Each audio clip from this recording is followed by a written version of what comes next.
और सबसे लंबा छलांग हम ही मारेंगे। বর্তমান সময়ে ইন্ডিয়ান সিনেমা দর্শকের কাছে ব্যাপক জনপ্রিয় হয়ে উঠেছে, বিশেষ করে অ্যাকশন, রোমান্টিক ও কমেডির কারণে। আজকে আমরা জানতে চলেছি সুপার 30 সিনেমার কিছু অজানা তথ্য। এই সিনেমার বাজেট কত, রিলিজ হয়েছে কবে, পরিচালককে, সঙ্গীত পরিচালককে, এমনকি হিট হয়েছে নাকি ফ্লপ হয়েছে, সবই জানাবো আজকের এই ভিডিওতে। সুতরাং ভিডিওটি অবশ্যই শেষ পর্যন্ত দেখুন। Biotech engineer, marine architect, NASA. প্রথমে আসি পরিচালকের কাছে। এটি পরিচালনা করেছেন বিকাশ বাহুল এবং মিউজিকে আছেন অজয় অতুল।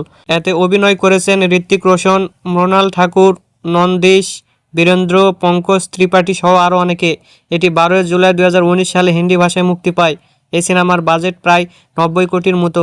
এটি বিশ্বব্যাপী আয় করেছে 210 কোটি। সেই সাথে সিনেমাটি ব্লকবাস্টার উপাধি পায়।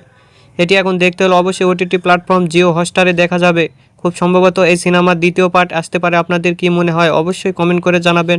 আর ভিডিওটি ভালো লাগলে লাইক, শেয়ার, কমেন্ট এবং সাবস্ক্রাইব করতে ভুলবেন না।